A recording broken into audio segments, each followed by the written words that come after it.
23শে June Awami লীগের প্রতিষ্ঠা বার্ষিকী ঘিরে পুলিশ কি আতঙ্কে? পুলিশ আতঙ্কে। কোন পুলিশ?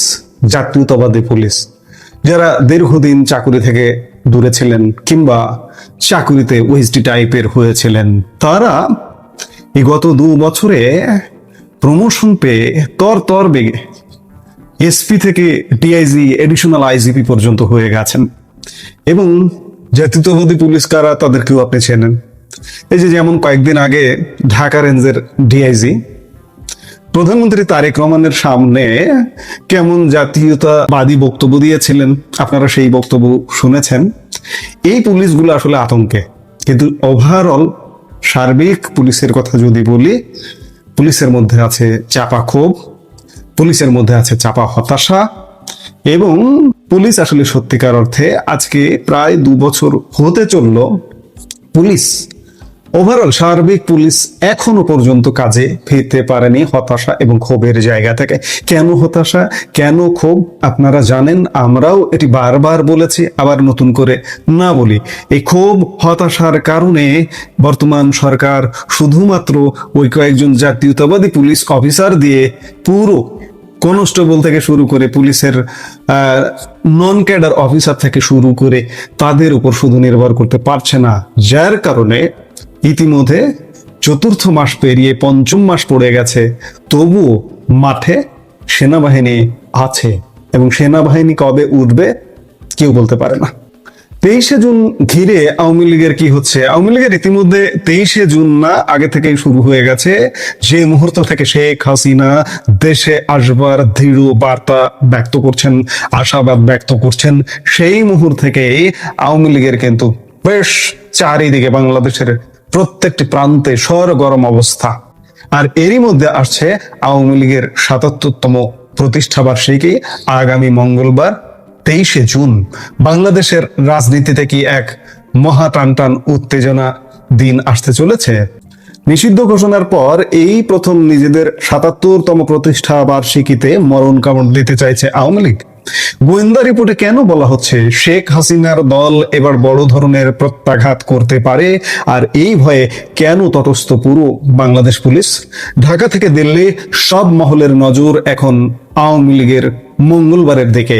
কি ঘটতে চলেছে সেদিন, আর এই কি ঘটতে চলেছে সেদিন, এই প্রশ্নের জায়গা থেকে পুলিশ গতকালকে পুলিশ সদর দপ্তর একটি অ্যালার্ট জারি করেছে, বলতে পারেন রেড অ্যালার্ট জারি করেছে, সতর্কতা জারি করেছে। বাংলাদেশের রাজনৈতিক সমীকরণ প্রতিদিন বদলাচ্ছে, আর এবারের প্রেক্ষাপট 23 জুন আওয়ামী লীগের প্রতিষ্ঠা বার্ষিকী। বাংলাদেশ পুলিশের সদর দপ্তর থেকে ইতিমধ্যে একটি অত্যন্ত সংবেদনশীল ও গোপন নির্দেশিকা জারি করা হয়েছে। পুলিশের ডিআইজি কনফিডেন্সিয়াল মোহাম্মদ কামরুল হাসান খোদ এই নির্দেশিকা জারি করেছেন। আর এর ভিত্তি কি জানেন? জেলা পুলিশের গোয়েন্দা বিভাগের সুনির্দিষ্ট ইনপুট বা তথ্য। গোয়েন্দারা পরিষ্কার জানতে পেরেছেন 23শে জুন মাঠ ছাড়বে না আওয়ামী লীগ। তারা দলীয় কার্যালয়ে পতাকা উত্তোলন করবে এবং প্রতিষ্ঠা বার্ষিকীর ব্যানার নিয়ে প্রকাশ্যে মিছিল করার জন্য কোমর বেঁধে নামছে। এই নির্দেশিকায় সবচেয়ে চমকপ্রদ এবং তাৎপর্যপূর্ণ বিষয় কি জানেন? পুলিশ কিন্তু এখানে বিএনপি বা জামাতের নাম নেয়নি। গোয়েন্দা রিপোর্টে বলা হয়েছে আওয়ামী লীগের এই প্রকাশ্য মিছিলের জেরে সংঘর্ষ বাড়তে পারে জাতীয় নাগরিক পার্টি এনসিপি এবং বৈষম্য বিরোধী ছাত্র আন্দোলনের ছাত্রদের সঙ্গে। পাশাপাশি দেশের আইন শৃঙ্খলা রক্ষাকারী বাহিনী যদি আওয়ামী লীগের কার্যকলাপে বাধা দিতে যায়, তবে ক্ষুব্ধ আওয়ামী লীগ সরাসরি পুলিশের উপর চড়াও হতে পারে। আর এই কারণেই দেশের আইন শৃঙ্খলা স্বাভাবিক রাখতে পুলিশ প্রশাসনকে সর্বোচ্চ সতর্ক অবস্থায় থাকতে বলা হয়েছে। কিন্তু দর্শক, একটা বড় প্রশ্ন উঠছে, আওয়ামী লীগের তো এখন কার্যক্রম নিষিদ্ধ, তাহলে তারা মিছিল করছে কিভাবে? পুলিশ সূত্রের খবর, সাম্প্রতিক অতীতে ঢাকা, চট্টগ্রাম, সিলেট, কুমিল্লা, বরিশাল, ময়মনসিংহ, রংপুর, রাজশাহী, খুলনা ও যশোরের মতো বড় বড় জেলাগুলোতে লাগাতার প্রকাশ্যে মিটিং মিছিলে নামছে আওয়ামী লীগ। আর নিষিদ্ধ দল এভাবে বুক ফুলিয়ে রাজপথে নামায় খোদ পুলিশের মুখ পুড়ছে। আওয়ামী লীগের এই হঠাৎ সক্রিয়তায় বর্তমান সরকার এবং সরকারি দল বিএনপি নেতৃত্ব পুলিশের ওপর তীব্র বিরক্ত। আমি শুরুতেই বলেছি, আপনাদের জাতীয়তাবাদী অফিসাররা কিন্তু থামাবে না, থামাতে পারবে না, তাদের হাত সীমিত। থামাবে নন ক্যাডার অফিসার এবং কনস্টেবলরা, সেই কনস্টেবল নন ক্যাডার অফিসারদের মধ্যে চাপা ক্ষোভ, চাপা উত্তেজনা বিরাজ করছে। আওয়ামী লীগ যদি পরিস্থিতি ক্রিয়েট করে, পুলিশ কিন্তু সহযোগিতা করবে। এবার আসা যাক ভেতরের আসল খেলায়।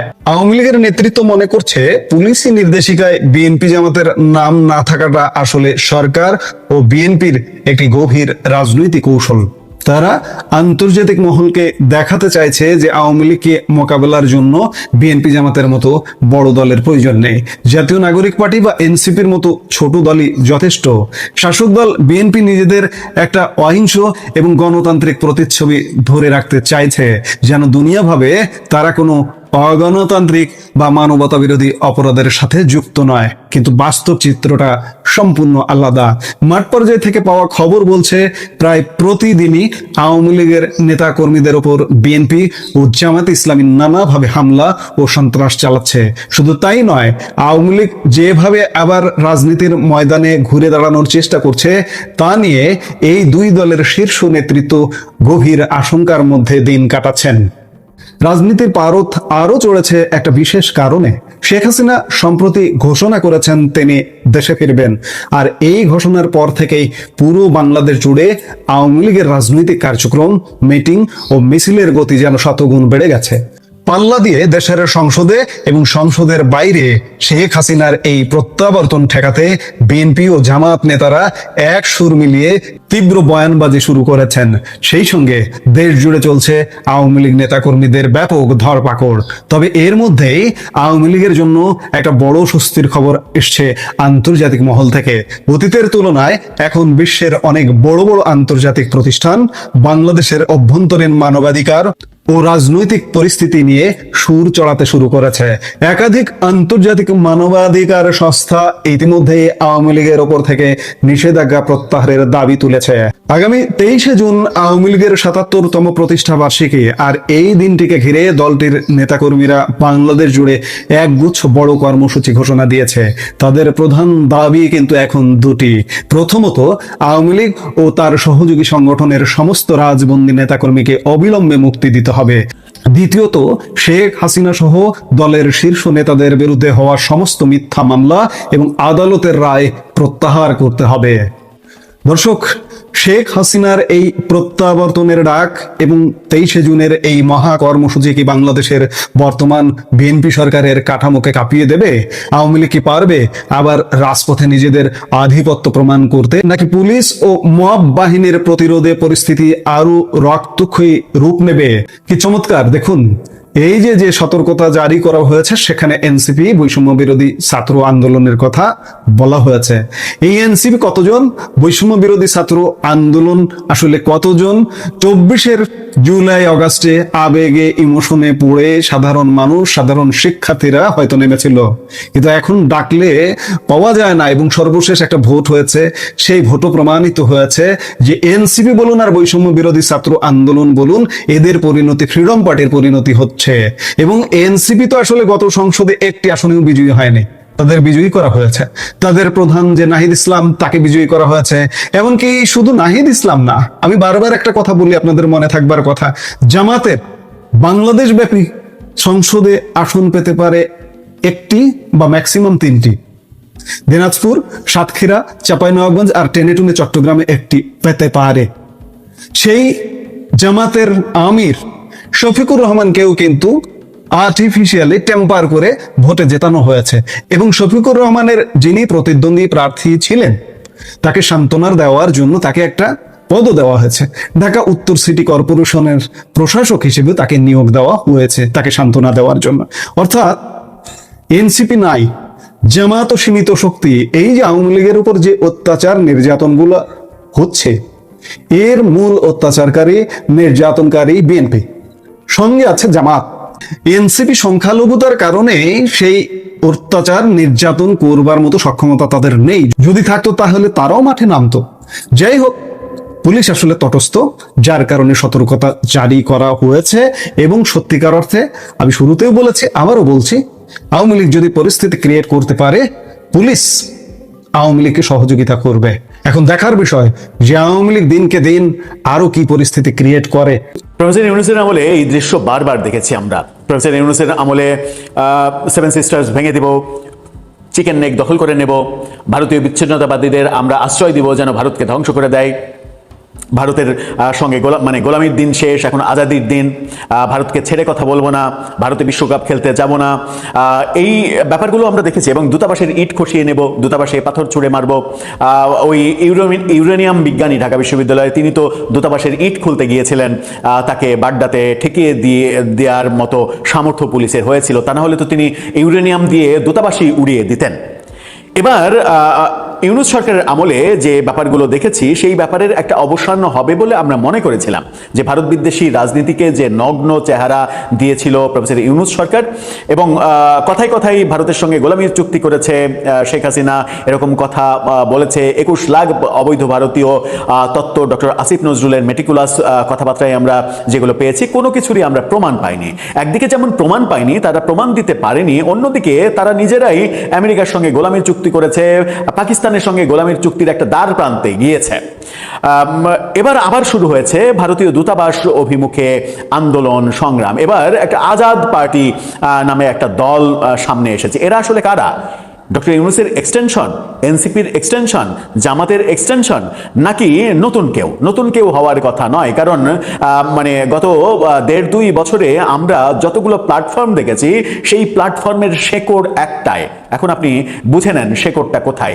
একটা শেকড় থেকে বহু নামে বহু প্ল্যাটফর্ম খোলা হয়েছে, তাদের লেবাস, তাদের বক্তব্য, তাদের আদর্শ, নীতি, কর্মকাণ্ড সবই এক, শুধুমাত্র ভিন্ন ভিন্ন প্ল্যাটফর্ম দিয়ে যেন এজেন্ডা বাস্তবায়ন করা যায়, সেই কারণে ভিন্ন ভিন্ন প্ল্যাটফর্ম, ভিন্ন ভিন্ন ইস্যু, ভিন্ন ভিন্ন প্রোডাক্ট, ভিন্ন ভিন্ন হাদি এগুলো তৈরি করা হয়েছে এবং নিজেদের স্বার্থ উদ্ধারের জন্য এই কাজগুলো করা হয়েছে। এবার আমরা দেখছি ভারতীয় দূতাবাস অভিমুখে আবারও আন্দোলন সংগ্রাম। অবশেষে গুলশানে কোনো মতে পুলিশ তাদের ঠেকিয়ে দিয়েছে। তারা আজাদ পার্টি। চলুন, তাদের বক্তব্য কি, তাদের আন্দোলনের উদ্দেশ্য কি, এরা কারা?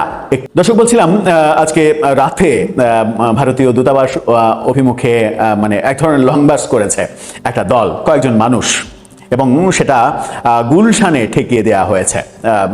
গুলশানের মতো একটা জায়গায় এই ঘটনাটা ঘটেছে। আজকের পত্রিকার শিরোনামটা দেখে নিন। সেখানে বলা হচ্ছে, ভারতীয় দূতাবাস অভিমুখে আজাদ পার্টির মশাল মিছিল, গুলশানে পুলিশের বাধা। তাও আর মশাল মিছিল করেছে, যেটা দৃশ্যত খুব ভয়াবহ, কারণ আগুন সাথে নিয়ে সেই আগুন দিয়ে অনেক ধ্বংসাত্মক কিছু করা যায়। কি বলছে গণমাধ্যম, চলুন একটু জানি। রাজধানীতে অবৈধ পুশিন ও ভারতীয় আধিপত্যবাদের প্রতিবাদে ভারতীয় দূতাবাস অভিমুখে মিছিল করেছে বাংলাদেশের আজাদ পার্টি। তবে গুলশান এক গোল চত্বরে পৌঁছালে পুলিশের বাধার মুখে পড়ে মিছিলটি। পরে সেখানে বসে বিক্ষোভ মিছিল করে তারা। আজকে রাত 8:30টার পরে রাজধানীর মহাখালীর আমতলী এলাকা থেকে মিছিলটি শুরু হয়। ভারতীয় দূতাবাসের দিকে অগ্রসর হওয়ার সময় গুলশান এক গোল চত্বরে পুলিশ মিছিলের গতিরোধ করে। চিন্তা করা যায়, মহাখালীর আমতলী থেকে গুলশান এক পর্যন্ত এত দীর্ঘ রাস্তা মশাল মিছিল করতে দেয়া হয়েছে। গোলচত্বরে আসলে এ সময় ভারতের স্বরাষ্ট্রমন্ত্রী অমিত শাহর কুশপুত্তলিকা দাহের পর তারা সড়ক ত্যাগ করে। অমিত শাহর কুশপুত্তলিকা দাহ করতেও দেয়া হয়েছে। এটা এই ঘটনাগুলোর মাধ্যমে কি আমাদের কূটনৈতিক সাফল্য আসবে? আমরা 2-3 দিন আগেই একটা বড় ধরনের ঘটনা মোকাবেলা করলাম। শুধুমাত্র ব্যক্তিগত কর্মকাণ্ডের কারণে প্রধানমন্ত্রীর উপদেষ্টা হিসেবে যিনি এখন কাজ করছেন ডাক্তার জাহিদ, তার ব্যক্তিগত ইউটিউব চ্যানেল, ব্যক্তিগত বক্তব্য, এসবের কারণে ভারত তাকে কালো তালিকাভুক্ত করেছে। সেই ব্যক্তিকে যখন ভারত দিল্লি বিমানবন্দরে আটকে দিল, সেটা নিয়ে তো বাংলাদেশের ভাবমূর্তি নষ্ট হলো। ভাই, ওইটাকে কেন্দ্র করে আমাদের এখনো অনেক কাজ বাকি, যে ভারতের সঙ্গে এই ধরনের ঘটনা যেন না হয়, একটা সমঝোতা তৈরি করা, একটা বন্ধুত্বের পরিবেশ তৈরি করা। আপনি আবার অমিত শাহর কুশপুত্তলিকা দাহ করছেন এবং পুলিশ সেটা করতে দিচ্ছে। এখানে বলা হচ্ছে যে সমাবেশে বাংলাদেশ আজাদ পার্টির সভাপতি লেফটেন্যান্ট কর্নেল হাসিনুর রহমান, এলডিপির চেয়ারম্যান কর্নেল অবসরপ্রাপ্ত অলি আহমেদ, ব্যারিস্টার SM শাহরিয়ার কবির, জাতীয় গণতান্ত্রিক পার্টির জাগবার মুখপাত্র রাশেদ প্রধান সহ একাধিক সংগঠনের নেতাকর্মীরা উপস্থিত ছিলেন। এবার বোঝা গেছে এরা কারা। আমার মনে হয় যে এবার পরিষ্কার যে এরা কারা। এরা ওই যে শেকড় একটা, এক্সটেনশন অনেকগুলো বলছিলাম, ওটাই। ওটাই, এবং এটাই যে করবে এটা খুবই স্বাভাবিক। তারা যদি তাদের গণতান্ত্রিক আন্দোলন করতে হয় তাহলে করবে, একটা জায়গায় আন্দোলন করবে, সভা করবে, সমাবেশ করবে, কিন্তু দূতাবাস অভিমুখে আপনি মশাল মিছিল করবেন, এটা কি কোনো শোভন দৃশ্য? এর আগে তো ইউরেনিয়াম বিজ্ঞানী দূতাবাসের ইট খসিয়ে নিতে গিয়েছিল। প্রফেসর ইউনূস কি পেরেছেন ভারতের সঙ্গে সুসম্পর্ক তৈরি করতে? যেটা প্রফেসর ইউনূসের পররাষ্ট্র উপদেষ্টা সরাসরি স্বীকার করেছেন যে আমাদের সময় আমরা সম্পর্ক ভালো করতে পারিনি, কিংবা বলা যায় যে তিনি এক অর্থে মেনে নিয়েছেন যে আমরা ভালো করতে চাইনি। তো আমরা কি ভারতের সঙ্গে সম্পর্ক খারাপ করতে চাই, যুদ্ধ বাঁধাতে চাই? এই ইউরেনিয়াম বিজ্ঞানী এবং এই যে আজকের এই সমাবেশে যারা রয়েছেন তারা প্রত্যেকেই এখন সাম্প্রদায়িক শক্তির এক একটা হাতিয়ার। তাহলে এই কর্মকাণ্ডকে বিএনপি সরকারকে বিপদে ফেলছে না? বিএনপি সরকার যে এত দীর্ঘ রাস্তা তাদেরকে এই মিছিলটা করতে দিল, গুলশান 1 পর্যন্ত তাদেরকে যেতে দিল, মহাখালী আমতলী থেকে গুলশান 1 এই রাস্তাটা মিনিমাম 2 কিলোমিটার হবে। তো এই 2 কিলোমিটার রাস্তা তাদেরকে যেতে দিল, এটা কি ঠিক কর্ম হলো? আমার মনে হয় যে কোনো ভুলভালের দিকে আছে। যে শেকড় এবং শেকড়ের এক্সটেনশনের কথা বলছি, এই শেকড় এবং এক্সটেনশন ব্যাপারে সরকার যদি সচেতন না থাকে, এই ধরনের কর্মকাণ্ড যদি হতেই দেয়া হয়, এর পাল্টা বাংলাদেশের কারো কুশপুত্তলিকা ভারতে দাহ হবে, আপনি ঠেকাতে পারবেন? যদি আজকে আপনি ভারতের অমিত শাহর কুশপুত্তলিকা পোড়াতে দেন, তাহলে কালকে পশ্চিমবঙ্গে শুভেন্দুর নেতৃত্বে যদি বাংলাদেশের স্বরাষ্ট্রমন্ত্রীর কুশপুত্তলিকা পোড়ানো হয় কিংবা বাংলাদেশের প্রধানমন্ত্রীকে তারা টার্গেট করে, তাহলে সেটা কি আমাদের জন্য সম্মানজনক হবে? কিন্তু তখন আমরা বলবো যে ওরা এটা করছে কেন? আমরা যদি করি তাহলে ওরা করবে না কেন? আমরা আমার দেশে করব, রাম মন্দির হলে, রাম মূর্তি হলে সেটা বাধা দেব, সেটা ভাঙার এআই ছবি বানিয়ে ফেসবুকে ক্যাম্পেইন করব, অন্যের ধর্মে আঘাত দেব, আমরা মানে একের পর এক মন্দিরের মূর্তি ভাঙবো, সেই কাজগুলো আমরা করব। আমরা যখন করছি তখন ঠিক, কিন্তু শুভেন্দু জেতার পরে যখন মুসলমানদের উপরে টর্চার হচ্ছে তখন আমরা বলছি যে বিজেপি সাম্প্রদায়িক রাজনীতি করে। ভাই, বিজেপি সাম্প্রদায়িক রাজনীতি করে এটা তো স্বীকৃত, তার বিরোধিতা তো আমরা অবশ্যই করব, কিন্তু যখন সেই বাক্যটা বাংলাদেশের সাম্প্রদায়িক রাজনীতি যারা করে তাদের মুখে শোনা যায়, তখন সেটা হাস্যকর মনে হয় না? ওই যে সংসদে একদিন আগেই এই উদাহরণটা দিয়ে জামাতের একজন এমপি বিপদে পড়েছেন, স্পিকার অশ্লীল কথা বলার জন্য তার কথা এক্সপান্স করিয়েছেন, ঝাঁঝর এবং মানে সুই এবং চালুনের উদাহরণ দিয়েছেন। সুই বলছে চালুনকে যে তোর কত ফুটারে, এবং সেই মানে তোর কত ফুটারে এটা বলার আগে মানুষের একটা সেন্সিটিভ অঙ্গ প্রত্যঙ্গের নাম বলেছেন তিনি, এই কারণেই স্পিকার সেটাকে মানে অশ্লীল বলেছেন। একজন জামাতের এমপি যিনি ধর্ম নিয়ে রাজনীতি করেন, ধর্মচর্চা করেন, তিনি অশ্লীল কুশ্লীল কথাবার্তাও তিনি বলছেন। কিন্তু ব্যাপারটা ওইটাই, যে ব্যাপারটা কিন্তু সত্য। সুই তার পেছনে একটা ফোঁটা, সে মানে চালুনকে বলছে যে তোর কত ফোঁটারে, অথচ ওর ধারণাই নাই যে ওরও ফোঁটা রয়েছে।